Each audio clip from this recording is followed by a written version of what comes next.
नमस्कार दोस्तों, मैं गजेंद्र गंजीर ट्यूटोरियल के इस ऑनलाइन ई एजुकेशन प्लेटफॉर्म पर आप सभी का स्वागत करता हूं, अभिनंदन करता हूं। आज हम लोग पुनः आगामी प्रयोगशाला परिचारक के एग्ज़ाम को ध्यान में रखते हुए साइंस का मैराथन क्लास करेंगे और आज हम लोग स्केलेटन सिस्टम अर्थात कंकाल तंत्र के बारे में पढ़ेंगे। ये मैराथन सीरीज़ का 5वां पार्ट है। इसके 4 पार्ट ऑलरेडी हमारे यूट्यूब चैनल में अपलोड किए जा चुके हैं, तो अगर आपने नहीं देखा तो बिल्कुल जाके उसको देखिए और उस मैराथन सीरीज़ को देखने के बाद आप MCQ लगाना ना भूल जाइएगा। MCQ भी आप लगाइएगा और MCQ के वीडियो भी हमारे इस यूट्यूब चैनल पे अपलोडेड है। निश्चित ही अगर आप ऐसा करोगे तो आपके आगामी एग्ज़ाम है प्रयोगशाला परिचारक, उसके लिए आपका बहुत अच्छे से प्रिपरेशन हो जाएगा। आज की इस क्लास में हम लोग को स्केलेटन सिस्टम के बारे में पढ़ना है अर्थात कंकाल तंत्र के बारे में। तो इस टॉपिक को शुरू करने से पहले मैं आप लोग को बताना चाहूँगा कि इस टॉपिक से कैसे क्वेश्चन आपके एग्जाम में पूछे जाते हैं। आपसे क्वेश्चन पूछा जा सकता है कि स्टडी ऑफ बोन अर्थात हड्डियों का अध्ययन क्या कहलाता है, हमारे शरीर में हड्डियों की संख्या कितनी होती है, हमारे शरीर की सबसे बड़ी हड्डी कौन सी है, सबसे छोटी हड्डी कौन सी है, हड्डी को हड्डी से किसके द्वारा जोड़ा जाता है, हड्डी में कौन सा प्रोटीन पाया जाता है, हड्डियों से संबंधित बीमारी कौन कौन सी है, उपास्थ्यों का अध्ययन क्या कहलाता है। तो ऐसे क्वेश्चंस बार बार आपके एग्जाम में पूछे जाते हैं और पूछे भी गए हैं। तो इन्हीं सभी पहलुओं पे आज की क्लास पे चर्चा करेंगे कि आखिर इस क्वेश्चन को हमको सॉल्व कैसे करना है, इसका आंसर क्या आएगा। आपको मेरे साथ क्लास के एंड तक बने रहना है। निश्चित ही बता रहा हूँ, चीज़ें आप लोग को अच्छे से याद हो जाएंगी और मैं आप लोग को टू द पॉइंट पढ़ाऊँगा। टू द पॉइंट कहने का तात्पर्य क्या, जहाँ से सीधे आपके एग्जाम में क्वेश्चन बनते हैं। पढ़ने का अप्रोच भी होना चाहिए, जहाँ से क्वेश्चंस आ रहा है उसको आप अच्छे से रट लो, बहुत अच्छे से याद कर लो, ताकि अगर फ्यूचर में वहाँ से कोई क्वेश्चंस आता है तो वो आपसे बनना ही चाहिए। ठीक है, तो यही आपको अप्रोच होना चाहिए। जहाँ जो इंपॉर्टेंट है, हमको बहुत सारी चीज़ें नहीं पढ़ना है, बस जो इंपॉर्टेंट है उसी को बार बार आपको रिवाइज करना है, अच्छे से उसको पढ़ते जाना है। तो चलिए जी, आज के इस क्लास का हम लोग शुभारंभ करते हैं। चलिए शुरू करते हैं आज से क्लास को। तो सबसे पहले समझते हैं आखिर कंकाल या हड्डी किसे कहा जाता है या कंकाल तंत्र किसे कहा जाता है। ठीक है, सबसे पहले इसी बात पे हम लोग चर्चा करेंगे और मैं जो जो चीज़ आप लोग को बताता चलूँगा, आप लोग को मेरे साथ याद करते चलना है। ठीक है, चलिए तो सबसे पहले हम लोग पढ़ना शुरू करते हैं किसके बारे में, कंकाल तंत्र। किसके बारे में पढ़ना शुरू करेंगे जी, कंकाल तंत्र के बारे में। ठीक है, चलो तो कंकाल तंत्र किसे कहते हैं, तो कंकाल तंत्र हमारे शरीर के आधारीय संरचना का निर्माण करता है। कंकाल तंत्र क्या करता है, हमारे शरीर के आधारीय संरचना का, ठीक है, आधारीय संरचना का निर्माण करता है, आधारीय संरचना का निर्माण करता है। कंकाल तंत्र हमारे शरीर के आधारीय संरचना का निर्माण करता है, ये आपको ध्यान रखना है। ठीक है, ये ओके। अब उसके बाद एकदम टू द पॉइंट चीज़ें को आप लोग को याद करते चलना है। अगर आपसे पूछेगा हड्डियों का अध्ययन, स्टडी ऑफ कंकाल या स्टडी ऑफ बोन, ठीक है, हड्डियों का अध्ययन क्या कहलाता है, हड्डियों का अध्ययन क्या कहलाता है, तो आपको बताना जी हड्डियों का अध्ययन क्या कहलाता है, ऑस्टियोलॉजी। क्या कहलाता है जी, osteology. Okay, study of bone ये क्या कहलाएगा, ऑस्टियोलॉजी कहलाता है। कितने बार आपके एग्जाम में पूछा गया है। ठीक है, उसके बाद दूसरा चीज़ आपको ध्यान रखना है, दूसरा हड्डी क्या होता है, तो हड्डी एक कठोर संयोजी ऊतक होता है। क्या होता है, हड्डी एक कठोर संयोजी, हड्डी क्या होता है, हड्डी एक कठोर संयोजी ऊतक होता है। कठोर संयोजी ऊतक को इंग्लिश में क्या बोलेंगे, रिजिड कनेक्टिव टिश्यू। क्या बोलेंगे इसको इंग्लिश में, कठोर को इंग्लिश से बोलते हैं रिजिड। क्या बोलते हैं जी, रिजिड। संयोजी को बोलते हैं कनेक्टिव। क्या बोलते हैं, कनेक्टिव। और ऊतक को क्या बोलते हैं, टिश्यू। क्या बोलते हैं, टिश्यू। ये ध्यान रखना है। तो हड्डी क्या होता है, कठोर संयोजी ऊतक होता है। लेकिन कल के डेट में अगर ऐसा क्वेश्चन पूछ दिया कि हमारे शरीर का तरल संयोजी ऊतक क्या होता है, तरल संयोजी ऊतक ये क्या होता है, अगर ऐसा क्वेश्चन पूछ दिया तो आपको आंसर बताना है, क्या हो जाएगा, हमारा ब्लड। ठीक है, हमारा ब्लड अर्थात जो हमारा रक्त होता है ये हमारे शरीर का तरल संयोजी ऊतक होता है। लेकिन जो हड्डी होता है ये क्या होता है, हमारे शरीर का कठोर संयोजी ऊतक होता है। इसको आपको अच्छे से याद रखना है। ठीक है, चलो आगे बढ़ते हैं। कल के डेट में अगर आपसे ऐसा क्वेश्चन पूछता है कि हड्डी में कौन सा प्रोटीन पाया जाता है, हड्डी में कौन सा प्रोटीन, तो आपको बताना है हड्डी में ओसिन नामक प्रोटीन पाया जाता है। क्या पाया जाता है जी, ओसिन नामक प्रोटीन। ठीक है, हड्डी में ओसिन नामक प्रोटीन पाया जाता है, आपको ध्यान रखना है। प्रोटीन के बारे में मैंने सेकंड वाले जो क्लास है, मैराथन का सेकंड नंबर का जो क्लास है उसमें मैंने पूरा बताया हुआ है प्रोटीन किसे कहा जाता है, कहाँ कौन कौन सा प्रोटीन पाया जाता है। जैसे देखो, हमारे मसल्स में एक्टिन, मायोसिन, मायोग्लोबिन प्रोटीन पाया जाता है, हमारे हड्डी में ओसिन प्रोटीन पाया जाता है, हमारे त्वचा और बालों में केराटिन नामक प्रोटीन पाया जाता है, हमारे ब्लड में हीमोग्लोबिन नामक प्रोटीन पाया जाता है, दूध में कैसिन नामक प्रोटीन पाया जाता है। सब चीज़ को मैंने बताया हुआ है। अगर आपने नहीं देखा है तो सेकंड पार्ट भी आप जाके देखिएगा, पोषण वाले टॉपिक में मैंने पूरा पढ़ाया हुआ है। चलो आगे बढ़ते हैं। तो हड्डी में ओसिन नामक प्रोटीन पाया जाता है। आगे समझ में 3 चीज़ें बताया अभी तक मैंने। हड्डियों का अध्ययन स्टडी ऑफ बोन ये क्या कहलाएगा, ऑस्टियोलॉजी कहलाता है। और हड्डी क्या होता है, कठोर संयोजी ऊतक है, ठीक है, आपका रिजिड कनेक्टिव टिश्यू होता है हड्डी। लेकिन अगर आपसे पूछ दिया कि फ्लूइड कनेक्टिव टिश्यू या तरल संयोजी ऊतक क्या होता है, तो आपको बताना है ब्लड बताना है। फिर मैंने बताया कि हड्डी में कौन सा प्रोटीन पाया जाता है, तो हड्डी में ओसिन नामक प्रोटीन पाया जाता है। चीज़ें क्लियर हो गई, ठीक है, आगे बढ़ते हैं। आगे अब हम लोग पढ़ते हैं, आगे हम लोग कंकाल तंत्र के कार्य, है ना। अब आगे अभी हम लोग देखेंगे आखिर कंकाल तंत्र के कार्य क्या क्या होते हैं, ठीक है। यहाँ तक चीज़ें आप लोग को समझ में आ गई होंगी। अब इसके बाद हम लोग पढ़ते हैं कंकाल तंत्र के कार्य, कंकाल तंत्र के कार्य, कंकाल तंत्र के कार्य को पढ़ने से पहले दो तीन चीज़ें और हैं जो आपको तुरंत याद करना है। अगर आपसे पूछेगा कि हमारे शरीर में वयस्क अवस्था में हड्डियों की संख्या कितनी होती है, तो वयस्क अवस्था में याद रखना है, वयस्क अवस्था में हड्डियों की संख्या कितना होता है, 206 होता है। कितना होता है, 206। लेकिन याद रखना, जब एक छोटे से बच्चे का जन्म होता है ना, जब बच्चे का जन्म होता है तो जन्म के समय में उसके शरीर में हड्डियों की संख्या, जन्म के समय में याद रखना ना चीज़ों को जी, जन्म के समय में किसी भी बच्चे के शरीर में हड्डियों की संख्या आपका 300 से अधिक होता है, 300 से अधिक होता है, ध्यान रखना। लेकिन जैसे जैसे उसका एज बढ़ता जाता है, जो हड्डी है वो आपस में जुड़ते जाते हैं, इसीलिए वयस्क अवस्था में उसके शरीर में हड्डियों की संख्या कितना हो जाता है, 206 हो जाता है, ठीक है। तो आपसे अगर ऐसा क्वेश्चन पूछेगा कि वयस्क अवस्था में हड्डियों की संख्या कितना होता है, तो आपको बताना है 206। लेकिन जन्म के समय हड्डियों की संख्या कितनी होती है, तो आपको 300 से ज़्यादा होता है। और जैसे जैसे बच्चे का शरीर बढ़ता जाता है तो हड्डी आपस में जुड़ती जाती है, तो क्या होगा, जो हड्डियों की संख्या फाइनली कितना होता है आपका 206 अर्थात 206 हो जाता है। ये आपको अच्छे से याद रखना है जी, चीज़ें समझ में आ गई है ना। तो वयस्क अवस्था में हड्डियों की संख्या 206 और जन्म के समय 300 से अधिक होता है, ठीक है।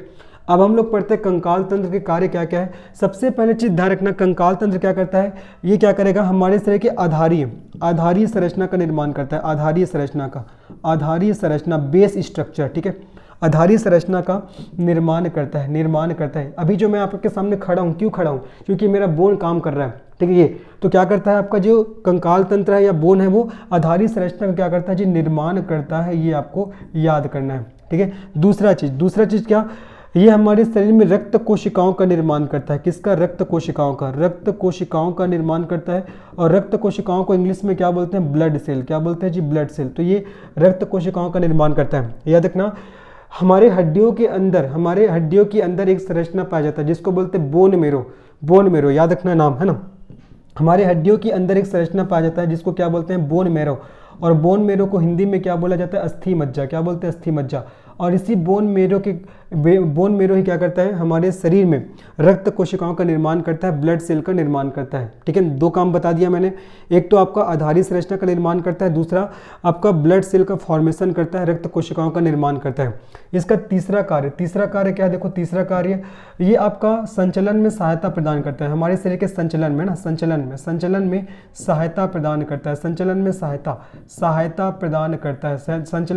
प्रदान करता है। संचलन को इंग्लिश में क्या बोलते हैं, संचलन को इंग्लिश से बोला जाता है मूवमेंट, क्या बोलते हैं जी, मूवमेंट। ये मूवमेंट में सहायता प्रदान करेगा। देखो आपका हड्डी है, पैरों की हड्डी, तभी तो आप मूव कर पा रहे हो ना, एक जगह से दूसरी जगह जा पा रहे हो। तो ये क्या करता है, मूवमेंट में सहायता प्रदान करता है, संचलन में सहायता प्रदान करता है। चौथा, ये हमारे शरीर को एक स्पेसिफिक स्ट्रक्चर प्रोवाइड करता है, स्पेसिफिक स्ट्रक्चर प्रोवाइड करता है, ठीक है, स्पेसिफिक स्ट्रक्चर प्रोवाइड करता है। इसका चौथा कार्य हो जाएगा कंकाल तंत्र का। पांचवा, ये आपका खनिज लवण अर्थात मिनरल्स, ठीक है, खनिज लवण का क्या करता है, भंडारण करता है, ठीक है, खनिज लवण का भंडारण करता है। देखो हमारे हड्डी में कैल्शियम पाया जाता है, तो कैल्शियम यहाँ भंडारित होता है ना, तो याद रखना ये खनिज लवण का भंडारण करता है, ठीक है, ये चीज़। तो कंकाल तंत्र के कार्य मैंने क्या क्या बता दिया। पहला, ये बेस स्ट्रक्चर का निर्माण करता है, आधारीय संरचना का निर्माण करता है। दूसरा चीज़, ये ब्लड सेल का फॉर्मेशन करता है, रक्त कोशिकाओं का। मैंने बताया कि हमारे हड्डी के अंदर एक संरचना पाया जाता है जिसको बोला जाता है बोन मेरो, अस्थि मज्जा। और यही बोन मेरो क्या करता है, ब्लड सेल का निर्माण करता है। उसके बाद देखिए, वयस्क अवस्था में हमारे शरीर में हड्डियों की संख्या कितना होता है, 206। लेकिन जन्म के समय कितना होता है जी, आपका 300 से अधिक होता है ना। फिर मैंने बताया था इस कार्य में तीसरा कार्य ये आपका मूवमेंट में सहायता प्रदान करता है, संचलन में। और ये शरीर को स्पेसिफिक स्ट्रक्चर प्रोवाइड करता है, कौन, कंकाल, है ना। कंकाल एक स्ट्रक्चर प्रोवाइड करता है, तभी हम लोग ऐसे दिख रहे हैं, ठीक है। उसके बाद पांचवा, खनिज लवण का भंडारण करता है। ये क्या करता है, कंकाल तंत्र हमारे शरीर में हड्डियों में जो खनिज लवण होता है उसका क्या करता है, भंडारण करता है, ठीक है। आगे बढ़ते हैं, चलो। नेक्स्ट इसके बाद टॉपिक पढ़ेंगे हम लोग, अब पढ़ेंगे कंकाल तंत्र के प्रकार। यहाँ तक चीज़ें सबको समझ में आ गई होंगी। अब इसके बाद हम लोग पढ़ेंगे किसके बारे में, टाइप्स ऑफ स्केलेटन सिस्टम। क्या पढ़ेंगे जी, types of skeleton, types of skeleton system अर्थात कंकाल तंत्र के प्रकार। क्या हो जाएगा, कंकाल तंत्र के प्रकार। आखिर कंकाल तंत्र के कौन कौन से प्रकार होते हैं, इस चीज़ को भी हम लोग पढ़ना शुरू करते हैं। ठीक है, चलो टाइप्स ऑफ स्केलेटन सिस्टम। तो कंकाल तंत्र के बेसिकली देखा जाए तो आपका 2 प्रकार होता है। कितना प्रकार होता है जी, आपका 2 प्रकार। पहला हो जाएगा आपका बाह्य कंकाल तंत्र। पहला क्या होगा, बाह्य कंकाल तंत्र, जिसको इंग्लिश से बोलते हैं एक्सोस्केलेटन सिस्टम। क्या बोलते हैं, एक्सोस्केलेटन सिस्टम। और दूसरा होता है आंतरिक कंकाल तंत्र, आंतरिक कंकाल तंत्र। और आंतरिक कंकाल तंत्र को इंग्लिश में क्या बोला जाता है, एंडोस्केलेटन सिस्टम, है ना। लिख दे रहा हूँ, देखो, एक्सोस्केलेटन सिस्टम अर्थात बाह्य कंकाल तंत्र और एंडोस्केलेटन सिस्टम अर्थात हो जाएगा आपका आंतरिक कंकाल तंत्र। ठीक है, ये चीज़। अब आपको एग्जाम के दृष्टिकोण से हम लोग को बेसिकली किसके बारे में पढ़ना है, आंतरिक कंकाल तंत्र, यहीं से क्वेश्चंस बनते हैं। लेकिन बाह्य कंकाल तंत्र के बारे में भी आप लोग को थोड़ा सा जान लेना है, क्योंकि यहाँ से भी एक आध बार क्वेश्चन पूछ लिया जाता है। तो बाह्य कंकाल तंत्र देख लेते हैं, आखिर बाह्य कंकाल तंत्र में क्या क्या चीज़ें आती हैं। नाम से समझ में आ रहा है बाह्य कंकाल तंत्र, तो ये हमारे शरीर के बाह्य भाग को प्रोटेक्शन प्रोवाइड करता है। ठीक है, बाह्य कंकाल तंत्र क्या करता है, ये हमारे शरीर के बाहरी भाग को, ठीक है, हमारे शरीर के बाहरी भाग को क्या करता है, ये सुरक्षा प्रदान करता है, प्रोटेक्शन प्रोवाइड करता है, सुरक्षा प्रदान करता है। हमारे शरीर के बाहरी भाग को प्रोटेक्शन प्रोवाइड करता है, सुरक्षा प्रदान करता है। आपको याद रखना है किसके बारे में, बाह्य कंकाल तंत्र। अब देखो, बाह्य कंकाल तंत्र के अंतर्गत क्या क्या चीज़ें आती हैं, याद रखना। जो हमारा बाल है, हमारा बाल के बाद नाखून है, नाखून के बाद ध्यान रखना है जो जानवरों का जो खुर होता है, खुर जानते हो ना, पैर के नीचे का हिस्सा, तो जानवरों का खुर हो जाएगा। खुर के बाद आपको ध्यान रखना है पक्षियों के पंख हो जाएगा, पक्षियों के पंख के बाद आपको ध्यान रखना है आपका मछली एवं सांप के सल्क, और सल्क को इंग्लिश में क्या बोलते हैं, स्केल बोलते हैं। क्या बोलते हैं, स्केल। ठीक है, स्केल।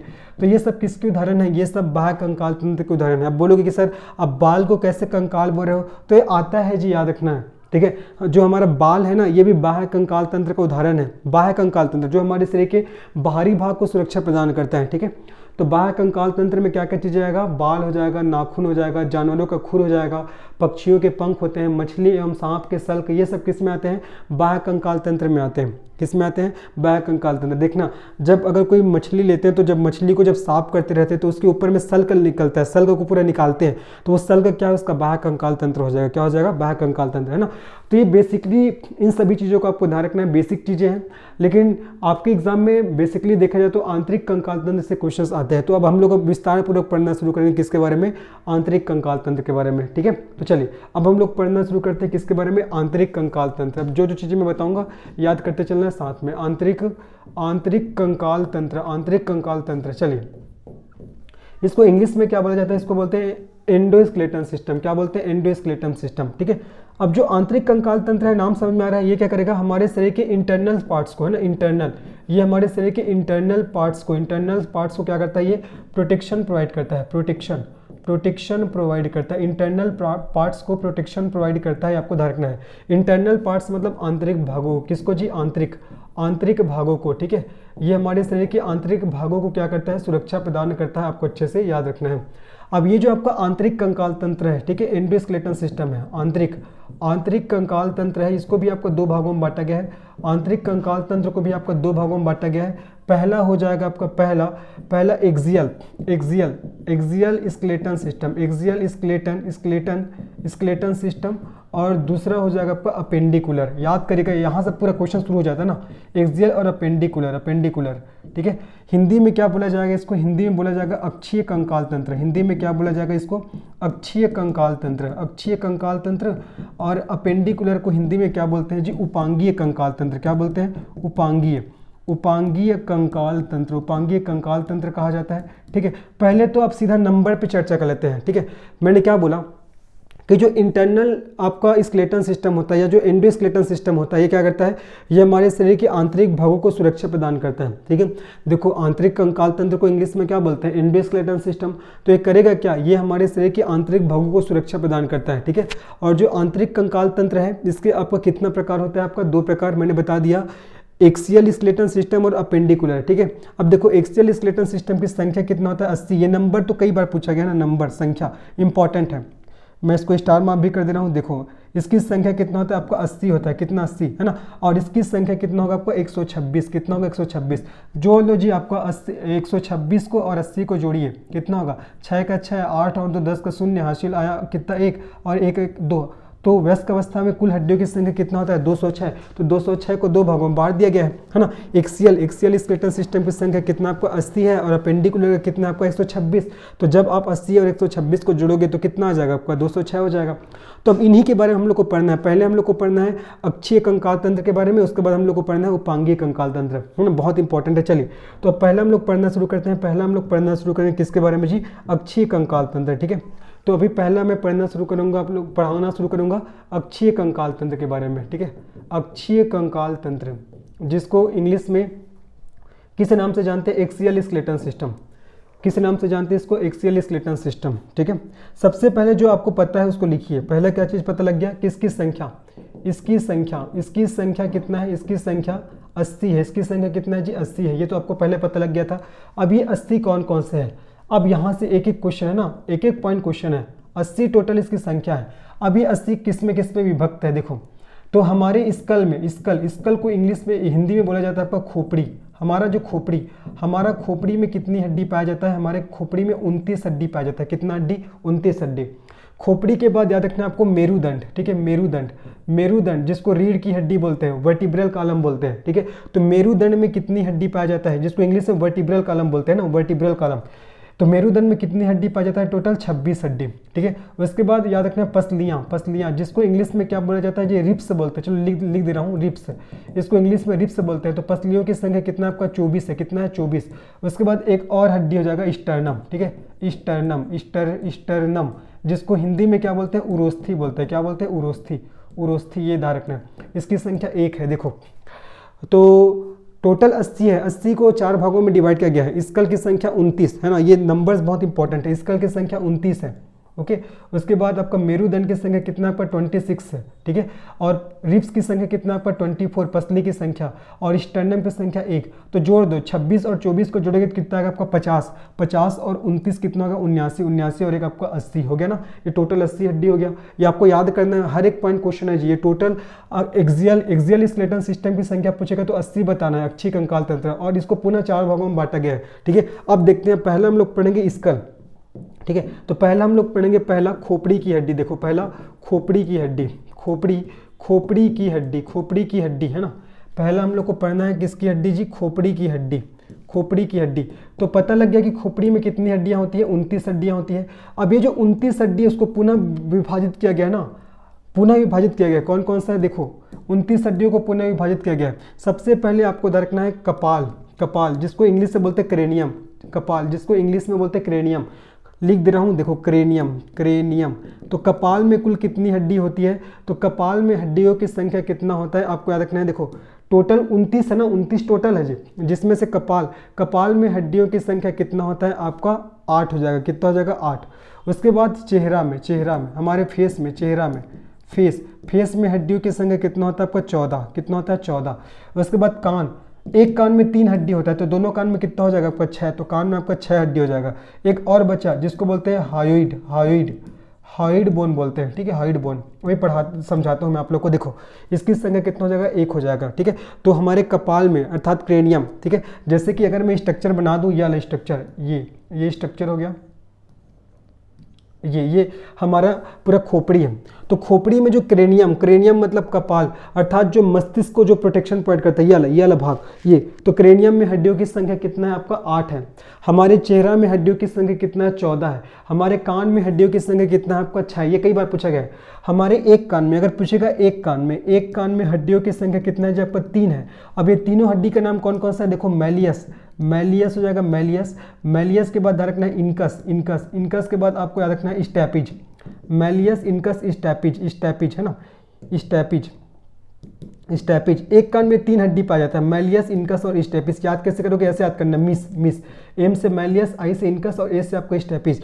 और जिसमें से जो स्टैपिज है, स्टैपिज क्या हो जाएगा, हमारे शरीर की सबसे छोटी हड्डी है, ठीक है। स्टैपिज क्या है, हमारे शरीर की हमारे शरीर की सबसे छोटी हड्डी है, हमारे शरीर की सबसे छोटी हड्डी है, ठीक है, जो कहाँ पाई जाती है, हमारे कान में पाई जाती है। तो देखो एक कान में 3 हड्डी है, कौन कौन सा, मैलियस, इनकस और स्टैपिज, जिसमें स्टैपिज के बारे में अच्छे से इसको आपको याद करना है, ये हमारे शरीर की सबसे छोटी हड्डी है, ठीक है।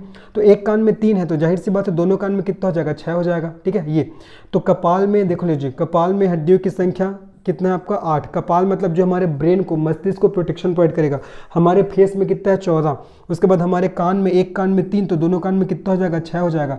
और हाइड बोन, हाइड बोन देखो यहाँ जो नीचे में जो यू आकार का जो हड्डी है ना नीचे में, ये यू आकार का, इसी को बोलते हैं हम लोग हाइड बोन। क्या बोलते हैं, हाइड बोन, ठीक है, समझ में आ गई। तो ये हो जाएगा हमारा खोपड़ी की हड्डी। टोटल 29 हड्डी के बारे में आप लोग को पढ़ा दिया। देखो मैंने क्या पढ़ाया, सबसे पहले बताया कि एक्सियल स्केलेटन सिस्टम की कुल संख्या कितना है, 80। 80 को 4 भागों में बांटा गया है। स्कल में हड्डियों की संख्या 29, मेरुदंड में हड्डियों की संख्या 26, पसलियों की संख्या टोटल 24 और उरोस्थी अर्थात स्टर्नम की संख्या 1। फिर मैंने बताया कि जो 29 हड्डी है हमारे खोपड़ी में, उसको भी पुनः 4 भागों में बांटा गया है। पहला क्रेनियम, क्रेनियम में हड्डियों की संख्या 8 है, चेहरा में 14, कान में 6 और हाइड बोन अर्थात 1। ये जो यू आकार का जो हड्डी है नीचे है ना, जबड़े के नीचे, इसी को बोलते हैं हम लोग हाइड बोन बोलते हैं। क्या बोलते हैं, हाइड बोन, ठीक है। आगे बढ़ते हैं, आगे बढ़ते हैं। तो यह हो जाएगा आपका किसका, खोपड़ियों में हड्डियों की संख्या, है ना। अब पढ़ेंगे मेरुदंड। देखो मेरुदंड, मेरुदंड है ना। अब इसके बाद हम लोग पढ़ेंगे मेरुदंड। मेरुदंड, मेरुदंड में हड्डियों की संख्या, मेरुदंड में हड्डियों की संख्या जिसको वर्टिब्रल, वर्टिब्रल कॉलम के नाम से भी जानते हैं। क्या, किस नाम से जानते हैं, वर्टिब्रल कॉलम के नाम से भी इसको जाना जाता है, मेरुदंड की हड्डियाँ। तो कुल कितनी हड्डियाँ होती है इसमें, 26 हड्डियाँ। टोटल कितनी हड्डियाँ देख लो, 26 हड्डियाँ मैंने लिखा हुआ है। टोटल इसमें 26 हड्डियाँ हैं।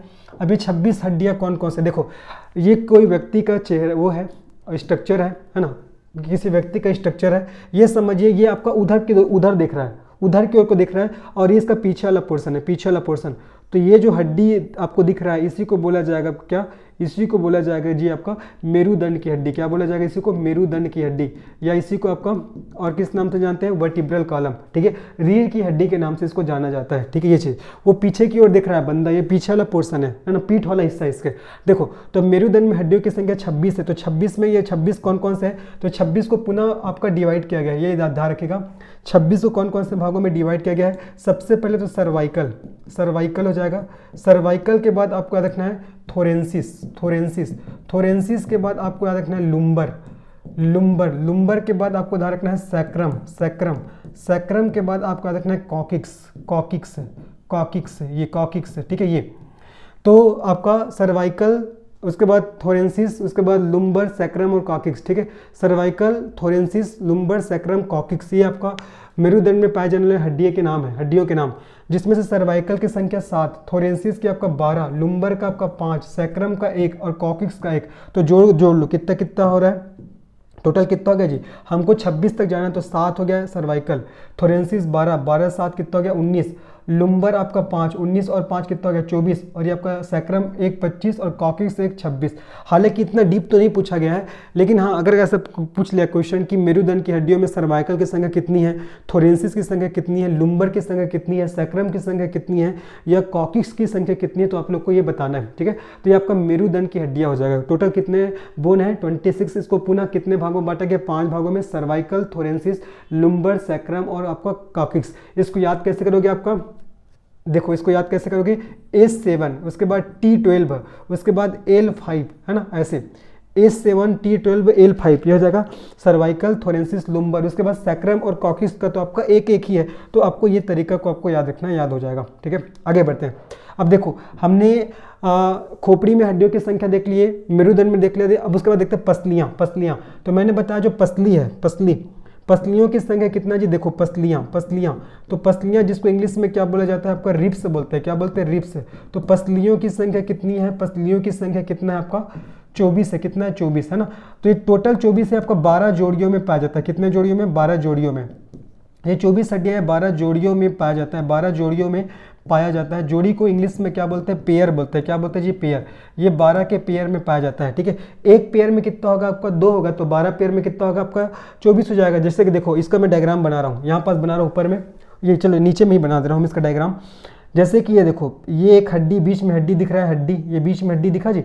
अब देखो, अब इसके चारों ओर ऐसे, दोनों ओर मतलब ऐसा, ये ऐसे पूरा 12 के पेयर में ऐसे हड्डी रहेगा, पूरा 12 के पेयर में ना, ऐसे पूरा 12 के पेयर में हड्डी रहेगा, इसी को क्या बोला जाएगा, इसी को बोला जाता है आपका रिब्स। क्या बोलते हैं, रिब्स। अब एक चीज़ और ध्यान दो, देखो ये जो आपका 12 जो आपका पसलियाँ हैं, 12 जोड़ी जो पसलियाँ हैं, जिस हड्डी से जुड़ा हुआ है, देखो यहाँ पर बीच में एक हड्डी है, ये बीच में एक हड्डी है, देखो बीच में एक हड्डी है, इसी हड्डी में ये जो आपका 12 पसलियाँ जुड़ा हुआ है, तो इसी बीच के जो हड्डी को क्या बोलते हैं, इसी बीच की हड्डी को क्या बोला जाता है, इसको याद रखना, इसी को बोलते हैं स्टर्नम। क्या बोलते हैं जी, स्टर्नम, स्टर्नम, स्टर्नम।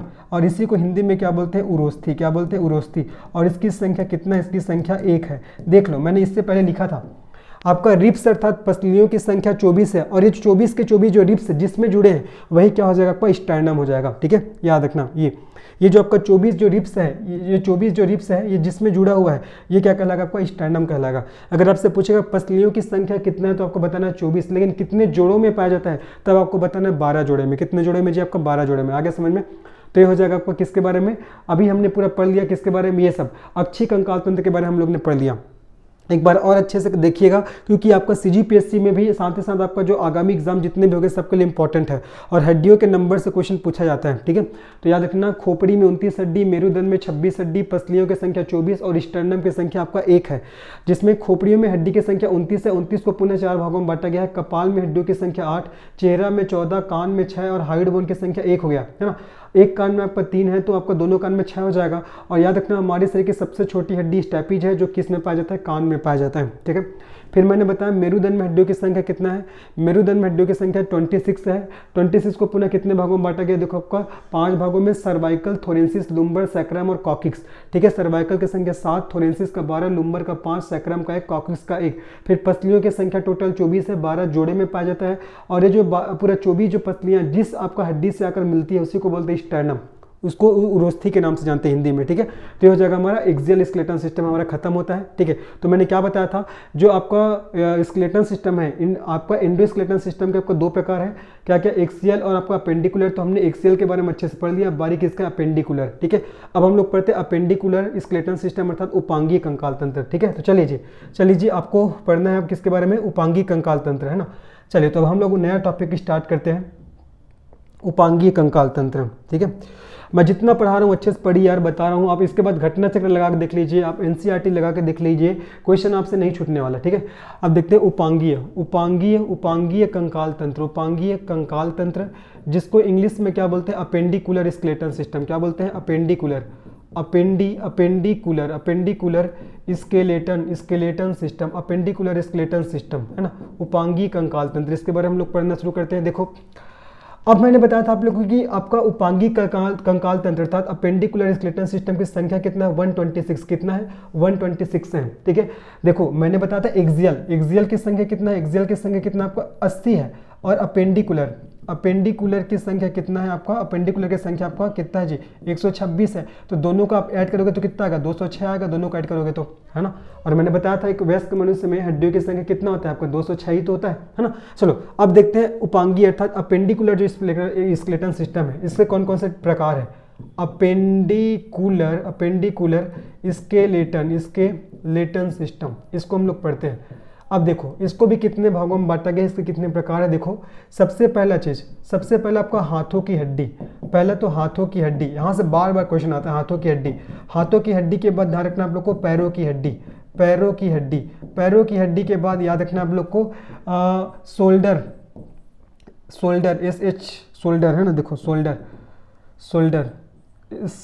का स्पेलिंग क्या होगा जी, SHOULDER, शोल्डर बोन। और उसके बाद हो जाएगा आपका कमर की हड्डी, और क्या हो जाएगा जी, कमर की हड्डी। ये इसके 4 भाग है। किसके 4 भाग है, आपका अपेंडिकुलर स्केलेटन सिस्टम के 4 भाग है, हाथों की हड्डी, पैरों की हड्डी, शोल्डर बोन और आपका कमर की हड्डी। ठीक है, तो हाथों की हड्डी को क्या बोलते हैं, इसको बोलते हैं आपका अपर लिम्ब। क्या बोलते हैं इंग्लिश में, अपर लिम्ब बोलते हैं, अपर लिम्ब। और पैरों की हड्डी को क्या बोलते हैं जी, आपका लोअर लिम्ब। क्या बोलते हैं, लोअर लिम्ब बोलते हैं। और एक तो समझ में आ रहा है शोल्डर बोन, मतलब जो हमारे शोल्डर में जो बोन पाए तो उसको शोल्डर बोन कहते हैं। और आपका कमर की हड्डी को क्या बोलते हैं, पैल्विक ग्रिडल बोलते हैं। क्या बोलते हैं इंग्लिश में, पैल्विक ग्रिडल। अगर इंग्लिश नाम भी याद नहीं है तो कोई दिक्कत नहीं है, हिंदी नाम आपको याद रखना है, पैल्विक ग्रिडल। ठीक है, पैल्विक ग्रिडल, ये आपका एल है, ग्रिडल हो जाएगा, पैल्विक ग्रिडल। ठीक है, तो अपेंडिकुलर जो स्केलेटन सिस्टम है, इसके आपका 4 भाग हो गया। कौन कौन सा, देखो सबसे पहला मैंने बता दिया, सबसे पहले आपका अपर लिम्ब या हाथों की हड्डी, दूसरा आपका लोअर लिम्ब या पैरों की हड्डी, तीसरा शोल्डर बोन, अर्थात यह जो हमारा कॉलर बोन होता है सामने का पीछे का, उसको वो शोल्डर बोन बोलते हैं। उसके बाद कमर की हड्डी पेल्विक ग्रिडल। अब नंबर पे चलते हैं, टोटल संख्या कितना 126। अब 126 को हम लोग बांटेंगे। देखो जी, आपका एक हाथ में हड्डी की संख्या होता है 30, एक हाथ में हड्डी की संख्या कितना होता है आपका 30, तो दोनों हाथ में कितना हो जाएगा, दोनों हाथ में कितना हो जाएगा आपका 60 हो जाएगा। कितना हो जाएगा 60, मतलब देखा जाए तो हाथों में हड्डियों की संख्या कितना होता है, हाथों में हड्डियों की संख्या होता है आपका 60। सेम वैसे एक पैर में हड्डियों की संख्या कितना होता है आपका 30, तो दोनों पैर में कितना होगा जी, दोनों पैर में कितना होगा आपका 60 हो जाएगा। तो टोटल कितना होता है आपका 60, पैरों में हड्डियों की संख्या 60 होता है दोनों पैर में। शोल्डर बोन की संख्या कितना होता है आपका 4 होता है, कितना होता है 4, और आपका कमर की हड्डी की संख्या कितना होता है आपका 2 होता है, पेल्विक ग्रिडल की संख्या 2 होता है। तो देख लो 60 60 120 120 और 4 124 और 124 और 2 126 हो गया। ठीक है, अब उसके बाद इंपॉर्टेंट है, अब देखते हैं हाथों की हड्डी कौन कौन सी है, पैरों की हड्डी कौन कौन सी है। बस आपका 15 मिनट क्लास हो रहा है, फिर ये खत्म हो जाएगा। ठीक है, चलो देखते हैं अब हाथों की हड्डी कौन कौन सी देखते हैं। हाथों की हड्डी, ठीक है, अब मैं पढ़ा रहा हूँ आप लोग को हाथों की हड्डी। आप लोग को तो समझ में आ गया कि हाथों की हड्डियों की संख्या कितना है, टोटल 60 है। एक हाथ में 30 तो दोनों हाथ में 60 है ना। अब देखते हैं आपका एक हाथ का हम लोग काउंट कर लेते हैं ना, एक हाथ में 30 है तो जाहिर सी बात दोनों हाथ में फिर 60 हो जाएगा। तो कौन कौन सा हड्डी पाया जाता है, देखो मैं स्ट्रक्चर बना दे रहा हूँ, ये हमारा हाथ का स्ट्रक्चर हो जाएगा।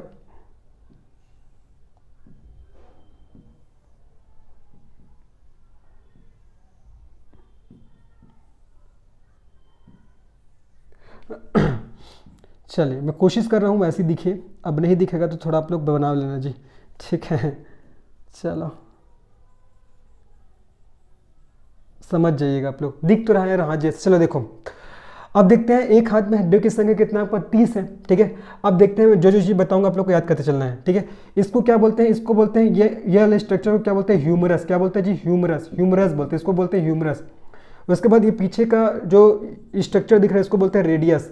रेडियस के बाद इसको बोलते हैं जी अल्ना, ह्यूमरस रेडियस अल्ना हो गया, ह्यूमरस रेडियस अल्ना। उसके बाद इसको बोलते हैं कार्पल, कलाई की हड्डी को कार्पल। उसके बाद कार्पल के बाद ये नीचे वाला पोर्शन इसको बोलते हैं मेटाकार्पल। क्या बोलते हैं, मेटाकार्पल। मेटाकार्पल के बाद जो उंगलियों की हड्डी होती है इसको क्या बोलते हैं, फैलेंजेस। क्या बोलते हैं जी, फैलेंजेस। ये पहले तो नाम याद करिए, नाम बहुत इंपॉर्टेंट है। ये वाला पोर्शन ह्यूमरस। उसके बाद ये इधर लंबा वाला रेडियस, इधर का अल्ना, अल्ना के बाद कलाई मतलब कार्पल, कलाई के बाद जस्ट ये गोल वाला हिस्सा मेटाकार्पल। उसके बाद उंगली वाला हिस्सा आपका फैलेंजेस हो जाएगा। Humerus, radius, ulna, carpal, metacarpal, phalanges. आप लोग अपने हाथ पे करके देखिए, याद हो जाएगा।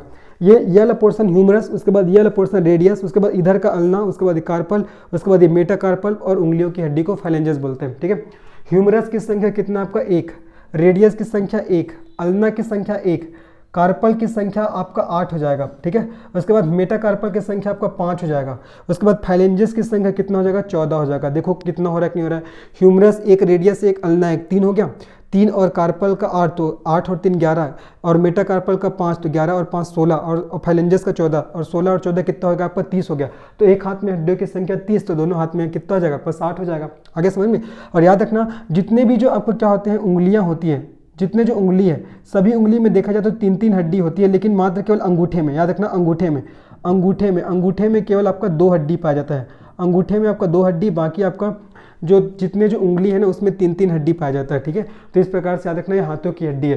Humerus, radius, ulna, carpal, metacarpal और फैलेंजेस। ह्यूमरस की संख्या 1, रेडियस की संख्या 1, अल्ना की 1, कार्पल का 8, मेटाकार्पल का 5 और फैलेंजेस की संख्या आपका 14।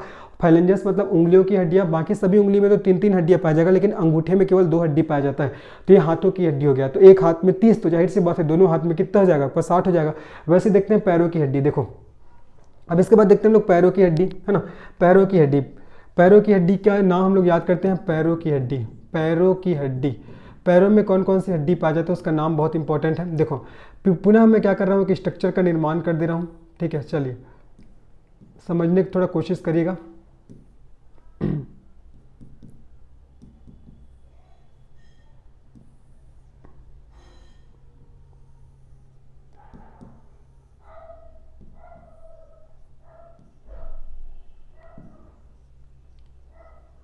ये पैर है ना, पैर जैसा दिख रहा है ना, चलो नहीं दिख रहा है तो भी आपको समझ लेना ये पैर है। देखो तो ये पैरों की हड्डी, पैर एक पैर में हड्डी की संख्या कितना होता है आपका 30 होता है, तो दोनों पैर में कितना हो जाएगा आपका 60 हो जाएगा। एक पैर में 30 है तो दोनों पैर में कितना हो जाएगा जी, दोनों पैर में 60 हो जाएगा। तो इसको क्या बोलते हैं, इसको बोलते हैं फीमर। इसको क्या बोलते हैं, फीमर। ये सबसे इंपॉर्टेंट है, फीमर। क्वेश्चन कई बार पूछा गया कि हमारे शरीर की सबसे लंबी हड्डी कौन सी हड्डी, तो फीमर, इसी को जांघ की हड्डी बोलते हैं। क्या बोलते हैं इसको? जांघ की हड्डी, ठीक है, इसी को जांघ की हड्डी, जांघ की हड्डी। सबसे छोटी हड्डी तो कान की हड्डी हो जाएगा और सबसे बड़ी हड्डी जांघ की हड्डी अर्थात फीमर हो जाएगा। फीमर के बाद ये हो जाएगा पटेला, पटेला जिसको माड़ी बोलते हैं हम लोग, क्या बोलते हैं? माड़ी। कई लोग गाँव में छर्रा कटोरी के नाम से भी इसको जानते हैं, ठीक है। तो ये फीमर, फीमर जांघ की हड्डी, इसके बाद पटेला, पटेला के बाद देखो, पटेला के बाद याद रखना है ये आपको हो जाएगा टिबिया। पटेला के बाद इधर ये आपका टिबिया हो जाएगा। क्या हो जाएगा आपका? टिबिया। टिबिया के बाद ये ध्यान रखना आपको फिबुला। क्या हो जाएगा? जब आपका फिबुला, टिबिया, फिबुला। फिबुला के बाद ये क्या हो जाएगा? ये वाला टार्सल, ये टार्सल। टार्सल के बाद जस्ट नीचे वाला मेटाटार्सल। क्या होगा आपका? मेटाटार्सल। मेटाटार्सल के बाद उंगली वाला हिस्सा क्या कहलाएगा? फाइलेंजस। नाम एक जैसे, देखो कोई दिक्कत नहीं है, नाम दोनों का एक जैसा है, देख लो जी, है ना। आपका फीमर, पटेला, टिबिया, फिबुला, टार्सल, मेटाटार्सल और फाइलेंजस, है ना। याद रखिएगा, आपका जांघ की हड्डी को फीमर बोलते हैं, उसके बाद माड़ी को पटेला बोलते हैं, उसके बाद ये टिबिया हो जाएगा, टिबिया। टिबिया के बाद फिबुला, फिबुला के बाद ये टार्सल, टार्सल के बाद ये आपका पैर की जो कलाई होता है उसको मेटाटार्सल कहेंगे, है ना।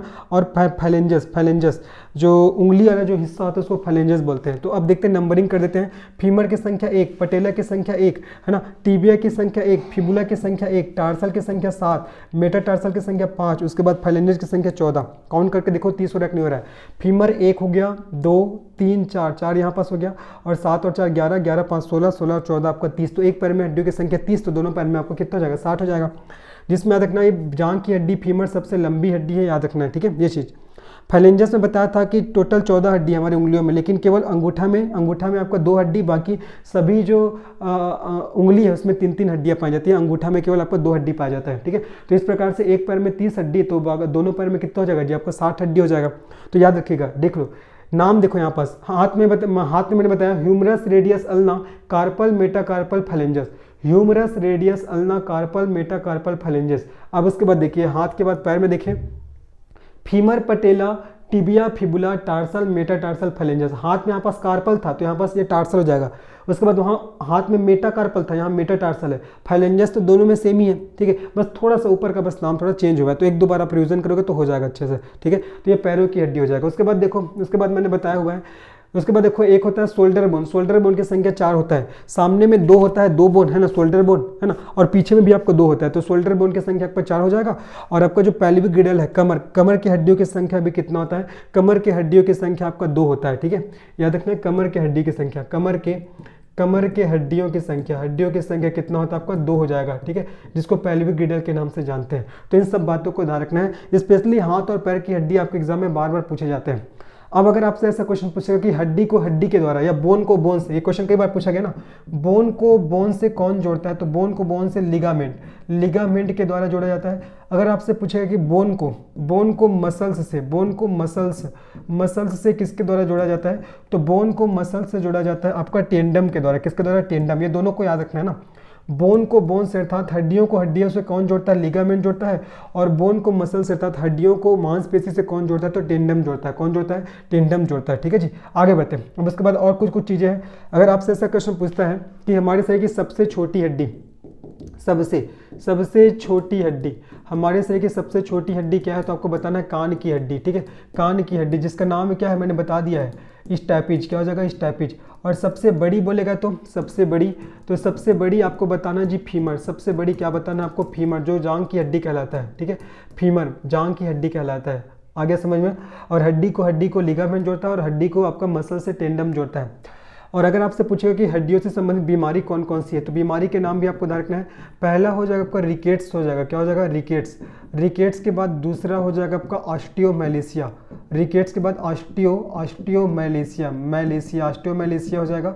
ऑस्टियोमेलेशिया के बाद तीसरा चीज़ आपको ध्यान रखना है, तीसरा गाउट रोग, ठीक है, गाउट रोग ये सब इंपॉर्टेंट है जी, है ना, गाउट रोग। रिकेट्स और ऑस्टियोमेलेशिया, रिकेट्स जनरली किसको होता है? बच्चों को होता है। जब बच्चों के शरीर में कैल्शियम की मात्रा कम हो जाती है, और जो कैल्शियम और मैग्नीशियम के लवण किस में पाए जाते हैं? मुख्यतः हड्डियों में पाए जाते हैं। तो जब बच्चों के शरीर में आपका कैल्शियम की मात्रा कम हो जाती है या जब विटामिन डी की मात्रा कम हो जाती है, तब क्या होता है? रिकेट्स की बीमारी होता है। और वयस्कों में क्या होता है? ऑस्टियोमेलेशिया। और जो रिकेट्स और वयस्कों में जो बीमारी होता है, मतलब आपका रिकेट्स और जो ऑस्टियोमेलेशिया, जो बच्चों और वयस्कों में जो बीमारी होता है, इन दोनों के केस में होता क्या है? इन दोनों के केस में क्या होता है? उनका शरीर अच्छे से ग्रोथ नहीं कर पाता है। ठीक है, क्योंकि कैल्शियम मैग्नीशियम है ही नहीं है ना हड्डी।